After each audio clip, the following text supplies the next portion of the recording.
Assalamualaikum warahmatullahi wabarakatuh. Innal hamdalillah nahmaduhu wa nasta'inuhu wa nastahdih wa na'udzu bihi min syururi anfusina wa min sayyiati a'malina. May yahdihillahu fala mudilla lahu wa may yudlilhu falan tajida lahu waliyyan mursyida. Asyhadu an la ilaha illallah wa asyhadu anna sayyidana wa habibana Muhammad sallallahu alaihi wasallam annahu la nabiyya wa la rasula ba'dah. Puji dan syukur sama-sama kita haturkan kehadirat Allah Subhanahu wa taala yang senantiasa melimpahkan rahmat dan karunia-Nya kepada kita semua. Selanjutnya salawat dan salam teruntuk junjungan kita yakninya Nabi Muhammad sallallahu alaihi wasallam. Mengawali perkuliahan ini mari kita bermohon kepada Allah Subhanahu wa taala, Rabbana zidna ilma warzuqna fahma wa alhiqna bis salihin. Semoga Allah Subhanahu wa taala menganugerahkan ilmu yang bermanfaat bagi kita semua, bisa kita gunakan atau aplikasikan dalam kehidupan sehari-hari. Baik ananda semuanya, pada kesempatan kali ini kita akan melanjutkan dari perkuliahan kita pada mata kuliah fikih ibadah, materi yang ketiga yaitu tentang thaharah. Pembahasan kita yang pertama itu adalah tentang pengertian taharah, ya, atau mafhum taharah. Kalau kita lihat secara bahasa, kata taharah itu berasal dari bahasa Arab yaitu tahura yathuru taharatan wa tuhran, ya, yang berarti bersih atau suci. Dalam ungkapan disebutkan tahura sama dengan naqiya, maknanya adalah salima minan najasati wal ausakhi, itu bersih dari segala bentuk najis ataupun kotoran. Nah, secara istilah dalam kitab Kifayatul Akhyar karangan Taqiyuddin Abu Bakar bin Muhammad Al-Husni Al-Husaini disebutkan bahwa taharah artinya adalah ibaratun an ghusli a'dha'i makhsusatin bisifatin makhsusah. Ungkapan untuk kegiatan atau perbuatan atau aktivitas, ya, berupa membasuh anggota tubuh tertentu dengan cara tertentu. Anggota tubuh tertentu nanti akan kita jelaskan, dan begitu juga dengan cara tertentu juga kita akan uraikan. Artinya adalah ada aturan tertentu yang menjelaskan tentang taharah ini. Nah, dalam definisi lain disampaikan juga taharah itu adalah raf'ul hadatsi wa idzalatun najas. Ya. Artinya adalah mengangkat hadas dan menghilangkan najis. Poin B adalah kebersihan dalam Islam. Islam adalah agama yang sangat mencintai kebersihan. Oleh sebab itu, kalau kita perhatikan dalam ayat Al-Quran ataupun hadis Rasulullah SAW, menunjukkan bahwasanya Islam itu memberikan perhatian khusus kepada kebersihan. Contohnya, dalam surat Al-Mudaththir ayat 04, wa thiyabaka fatahhir, ya, dan pakaianmu maka bersihkanlah. Dalam hadis Rasulullah dikatakan, at-tahuru syatrul iman, kebersihan itu bagian dari iman. Dan kemudian yang kedua, senantiasa menjaga kebersihan itu menyebabkan kita dicintai oleh Allah Subhanahu wa taala. Jadi kalau kita senantiasa menjaga kebersihan dalam kehidupan, menjadi salah satu penyebab Allah mencintai kita. Innallaha yuhibbut tawwabina wa yuhibbul mutatahhirin. Ya, surah Al-Baqarah ayat 222. Sesungguhnya Allah menyukai orang-orang yang bertaubat dan orang-orang yang mensucikan diri mereka. Nah, yang ketiganya adalah pujian Allah Subhanahu wa taala bagi orang yang suka menjaga kebersihan. Fihi rijalun yuhibbuna ayyatatahharu wallahu yuhibbul mutatahhirin. Di dalam masjid itu ada orang-orang yang ingin membersihkan diri, dan sesungguhnya Allah menyukai orang-orang yang bersih. Maka dapat kita pahami syariat Islam memberikan perhatian khusus tentang kebersihan, memotivasi penganutnya atau umatnya untuk menjaga kebersihan, baik kebersihan itu secara lahiriah dan begitu juga dengan kebersihan secara batinnya. Poin C-nya adalah kedudukan taharah dalam ibadah. Kalau kita lihat, taharah itu memiliki kedudukan yang penting dalam ibadah. Karena ia bagian dari ritual atau penyembahan kita kepada Allah Subhanahu wa taala. Tidak akan diterima salat seseorang jika seandainya ia tidak dalam keadaan suci. Rasulullah SAW bersabda, miftahus salati at-tahuru. Ya. Kunci dari salat itu adalah suci. Artinya kalau seandainya seseorang tidak dalam keadaan bersuci atau tidak dalam kondisi suci, maka ibadah yang dia kerjakan berupa salat ataupun yang lainnya tidak akan diterima oleh Allah Subhanahu wa taala. Dalam sebuah kajian ushul fikih dikatakan, ma la yatimmul wajibu illa bihi fahuwal wajib. Jika sesuatu yang wajib tidak sempurna dengan sesuatu yang lain, maka sesuatu yang lain itu pun juga menjadi wajib. Maka dapat dipahami bahwa karena taharah itu adalah kunci dari ibadah, khususnya salat dan ibadah lainnya, maka tidak akan diterima salat seseorang kecuali dalam keadaan bersuci. Maka bersuci itu merupakan sebuah kewajiban dan dengan itu ia memiliki kedudukan yang penting dalam ibadah. Bentuk-bentuk taharah. Pertama itu adalah taharah hakiki. Taharah secara hakiki maksudnya adalah bersuci dari hal-hal yang terkait dengan kebersihan badan, pakaian, dan tempat sholat dari najis. Seorang yang sholat dengan memakai pakaian yang ada noda darah ataupun air kencing, maka sholatnya tidak sah karena dia tidak terbebas dari ketidaksucian secara hakiki. Cara bertaharah pada bentuk ini adalah tergantung kepada tingkat kenajisannya. Bila najis itu ringan, cukup dengan memercikkan air saja, ya. Maka najis itu dianggap telah hilang atau lenyap. Bila najis itu berat, harus dicuci dengan 7 kali dan salah satunya dengan tanah. Dan jika seandainya najis itu pertengahan atau mutawasithah, cucikan dengan cara mencucinya dengan air biasa hingga hilang warna, hilang bau, dan begitu juga dengan hilang rasanya. Kedua, taharah maknawi. Taharah maknawi adalah sucinya seseorang dari hadas, baik hadas kecil maupun hadas besar. Yaitu seperti seseorang dalam kondisi janabah. Taharah secara hukmi tidak terlihat kotornya secara fisik. Kita tidak bisa melihat, oh ini orang ini berhadas nih, itu tidak bisa, ya. Tapi seseorang itu jika seandainya mengalami kondisi yang di atas, maka dia dianggap berhadas, tidak suci. Bahkan boleh jadi secara fisik tidak ada kotoran pada diri kita, ya. Namun, tidak adanya kotoran yang menempel pada diri kita belum tentu dipandang bersih secara hukum. Bersih secara hukum adalah kesucian secara ritual. Maka seseorang yang tertidur, batal wudhunya. Boleh jadi secara fisik tidak ada kotoran yang menimpanya, namun dia wajib bertaharah ulang dengan cara berwudhu bila ingin melaksanakan ibadah ritual, seperti sholat, tawaf, dan lain sebagainya.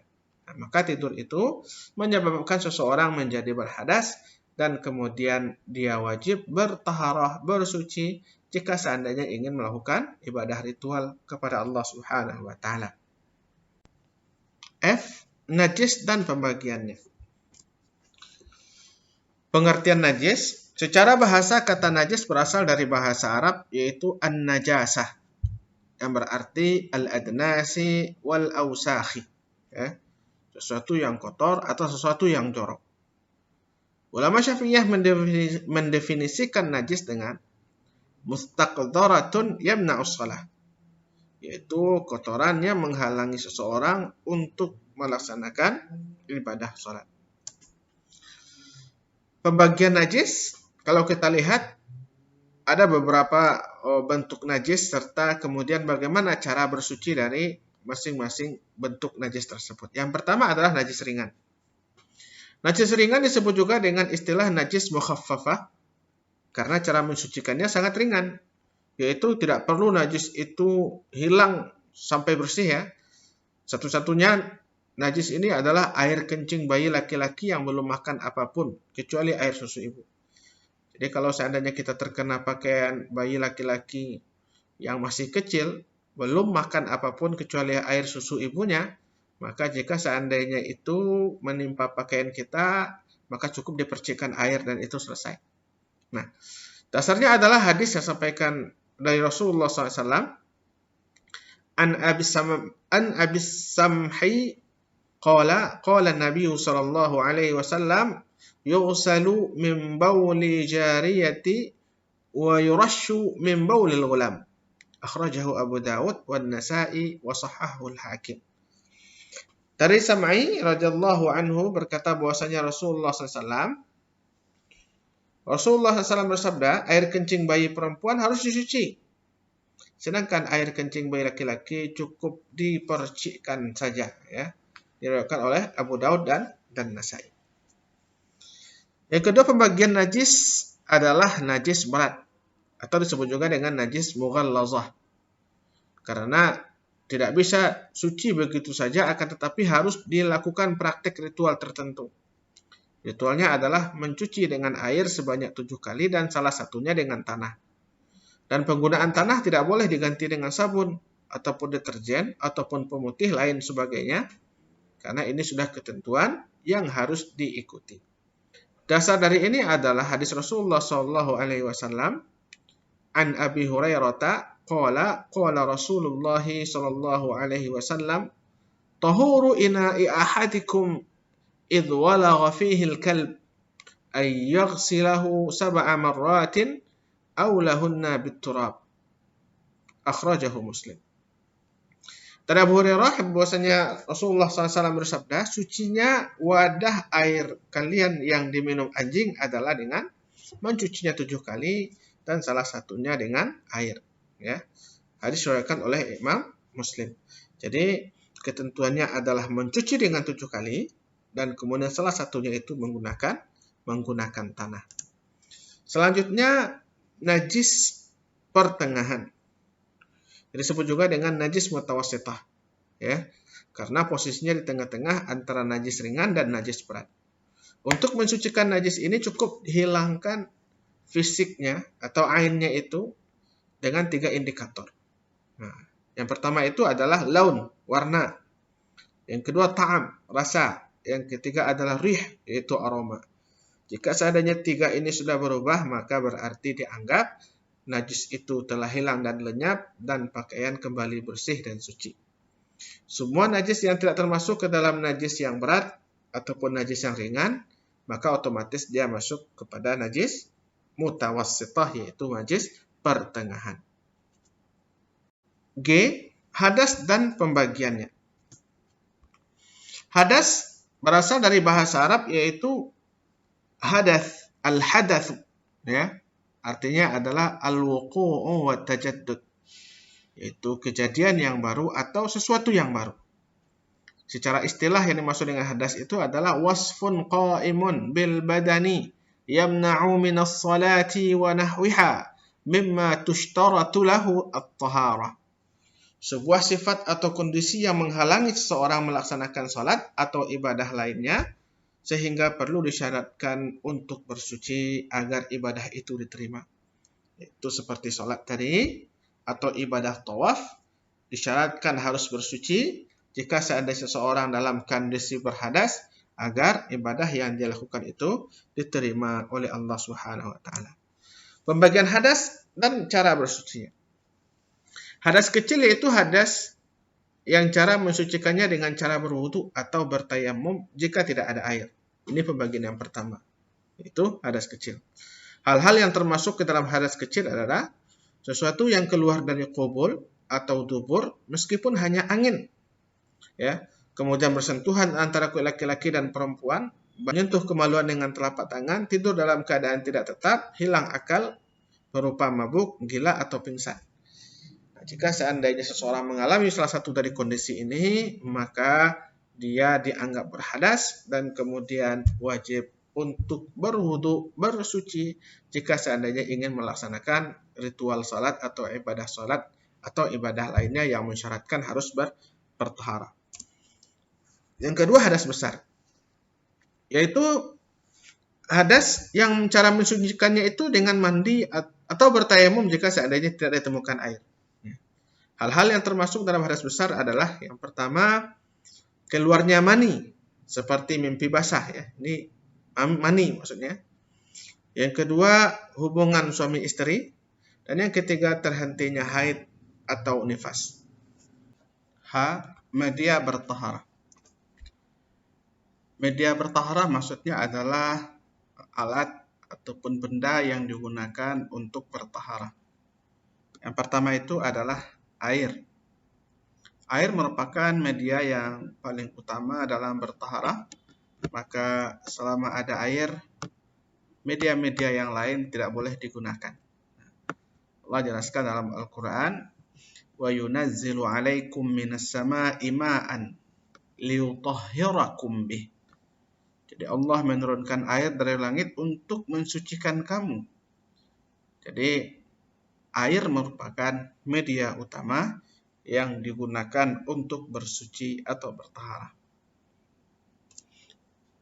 Air itu pun juga ada pembagiannya. Yang pertama ada ma'ul mutlaq, yaitu air yang suci lagi mensucikan. Air mutlak ini bisa juga digunakan untuk menghilangkan hadas dan juga najis. Allah katakan dalam Al-Quran surah Al-Furqan ayat 48, wa anzalna minas sama'i ma'an tahura. Jadi Allah turunkan dari langit air yang suci, yang kemudian air tersebut bisa digunakan untuk mensucikan, apakah itu dari hadas ataupun dari najis. Yang terkategori air mutlak adalah yang pertama ada air hujan, air laut, air sungai, air sumur, air mata air es atau salju, dan begitu juga dengan air embun. Kedua, ma'ul musyammas. Pembagian kedua itu adalah air musyammas. Apa itu air musyammas? Yaitu air yang terletak dalam panci atau bejana dan kemudian terpapar cahaya matahari. Air ini suci, akan tetapi sebagian ulama memakruhkan untuk menggunakannya sebagai media untuk bersuci. Nah, hal ini dijelaskan oleh hadis Rasulullah SAW. Naha Aisyah radhiyallahu anha 'anil musyammasi wa qala innahu yurisul bars. Bahwasanya Rasulullah Shallallahu Alaihi Wasallam pernah melarang Aisyah radhiyallahu anha untuk menggunakan air musyammas, yaitu air yang terpapar cahaya matahari tadi, karena air tersebut dapat menyebabkan penyakit kulit. Atau hadis diriwayatkan oleh An Ibn Abbas radhiyallahu anhuma, anna Rasulullah SAW qala, man ightasala bima'in musyammas fa asabahu wadahun fala yalumunna illa nafsah. Ya, maka siapa yang mandi menggunakan air musyammas kemudian dia terkena penyakit kulit, maka jangan salahkan orang lain. Oleh sebab itu juga Umar radhiyallahu an juga memakruhkan untuk menggunakan air musyammas ini digunakan sebagai media dalam bertaharah. Nah, tentu kemudian jika seandainya memang air itu terpapar secara langsung.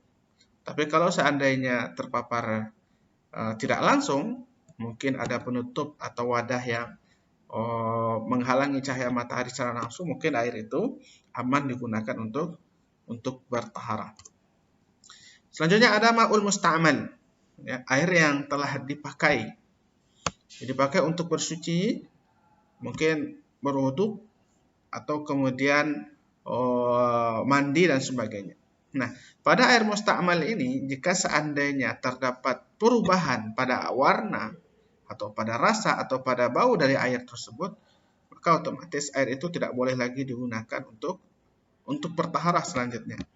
Tapi kalau seandainya air itu tidak berubah, mungkin taharah seseorang itu dari hadas ya, bukan najis ya pasti. Kalau najis pasti dia berubah. Tapi kalau bertaharah dari hadas seperti berwudu misalnya, maka air itu bisa digunakan kembali. Dalam sebuah hadis dikatakan, wa idza tawadda'a an-nabiyyu sallallahu alaihi wasallam kadu yaqtataluna an wudu'ih, ya. Jika Nabi SAW berwudu, maka para sahabat itu seolah-olah mereka hampir berbunuh-bunuhan. Ini artinya menunjukkan bahwasanya mereka itu memang berdesak-desakan untuk memperebutkan air bekas wudhu Rasulullah SAW. Yang terakhir itu ada ma'ul mutanajjis, air yang tercampur dengan benda najis sehingga berubah warna, berubah rasa, dan juga berubah baunya. Tapi jika tidak merubah warna, rasa, dan baunya karena air itu banyak mungkin ya, maka air itu tetap bisa digunakan untuk bersuci. Dan dimaksud dengan air sedikit di sini adalah air yang jika seandainya kurang dari 2 kullah, lebih kurang 200 liter air. Jadi sebuah hadis Rasulullah menjelaskan, an Abi Sa'id Al-Khudri radhiyallahu anhu qala sami'tu Rasulullah sallallahu alaihi wasallam wa huwa yaqulu lahu innahu yustaqa laka min bi'rin bida'ah wa hiya bi'run yulqa fiha al-luhumul kilab wal mahayid wa 'udharin nas. Faqala Rasulullah sallallahu alaihi wasallam innal ma'a tahurun la yunajjisuhu syai'. Jadi ada sebuah sumur ya, kota Madinah ketika itu, sebuah sumur yang bernama Sumur Bida'ah. Di dalamnya itu ada orang melemparkan bangkai anjing dan juga ada bekas haid pembalut ketika itu dan juga hal-hal kotor lainnya. Lalu kemudian ditanyalah kepada Rasulullah bagaimana dengan hukum air tersebut. Kata Rasulullah, hukumnya bersih dan tidak bernajis. Artinya adalah ketika sumur itu besar atau mungkin ketika itu sumber airnya besar, masuk ke dalamnya benda-benda najis selama tidak mempengaruhi hal tadi, tiga indikator tadi, apakah itu bau, rasa ataupun warna, maka air itu tetap suci. Lalu kemudian media yang kedua itu adalah tanah. Tanah itu bisa digunakan untuk bertaharah. Jika seandainya seseorang dalam keadaan berhadas lalu tidak menemukan air untuk bersuci, maka bisa menggunakan sa'idan thayyiba. Apa itu sa'idan thayyiba? Itu tanah yang bersih. Dan itulah dinamakan dengan bertayammum. Nah, jadi kalau seandainya tidak ada air untuk bertaharah, mungkin di sebuah tempat tidak bisa menemukan air atau sulit untuk menjangkau sumber air, maka bisa menggunakan tanah untuk media bertaharah. Kata Rasulullah SAW dalam hadisnya, وَجُعِلَتْ لِي أَرْضُ مَسْجِدًا وَطَهُورًا. Dianugerahkan untukku tanah sebagai masjid atau tempat salat dan juga untuk bersuci. Inilah keistimewaan yang dimiliki oleh Rasulullah dan juga umatnya. Lalu kemudian yang ketiga, media bertaharah itu adalah benda padat selain kotoran dan tulang. Bersuci ketika selesai buang hajat dengan benda keras yang suci dinamakan dengan istijmar dalam fikih. Hal ini dijelaskan oleh Rasulullah SAW. An Salmana qala qila lahu qad 'allamakum nabiyyukum sallallahu alaihi wasallam kulla syai'in hatta al-khira'ata. Qala faqala ajal laqad nahana an nastaqbila al-qiblata li gha'itin aw bawlin aw an nastanjiya bil yamini aw nastanjiya bi aqalli min 3 ahjarin aw an nastanjiya bi raji'in aw bi 'azmin. Rawahu Muslim. Rasulullah mengajarkan bahwasanya ketika buang air tidak boleh menghadap kiblat. Ya, tidak boleh menghadap kiblat, baik itu buang air besar ataupun buang air kecil. Beliau juga melarang kami beristinja dengan tangan kanan, berarti menggunakan tangan kiri. Beliau juga melarang kami beristinja dengan kurang dari 3 batu. Ini membersihkan setelah buang hajat itu, kalau tidak ditemukan air boleh menggunakan benda padat tadi, batu atau mungkin bisa kayu atau mungkin bisa juga kertas, tisu dan sebagainya. Begitu pula kami telah beristinja dengan menggunakan kotoran dan tulang. Nah, jadi ini adalah media yang ketiga yang bisa digunakan untuk bersuci jika seandainya seseorang telah selesai dari hajatnya. Baik, Anda semuanya, itulah materi yang bisa kita sampaikan pada kesempatan kali ini. Dan saya berharap apa yang saya sampaikan ini bisa bermanfaat bagi Anda, khususnya bagi saya yang menyampaikan. Dan silahkan kerjakan kuis setelah materi ini. dan jangan lupa untuk didiskusikan untuk meningkatkan pemahaman dan memperluas wawasan Anda terkait dengan materi kita pada kesempatan kali ini. Nah, terima kasih saya sampaikan dan mohon maaf atas segala kesalahan kekurangan. Mudah-mudahan Allah Subhanahu wa taala merahmati kita semua dan kemudian membukakan jalan untuk menuntut ilmu menuju keselamatan hidup dunia dan akhirat. Aqulu qauli hadza astaghfirullah li wa lakum. Assalamualaikum warahmatullahi wabarakatuh.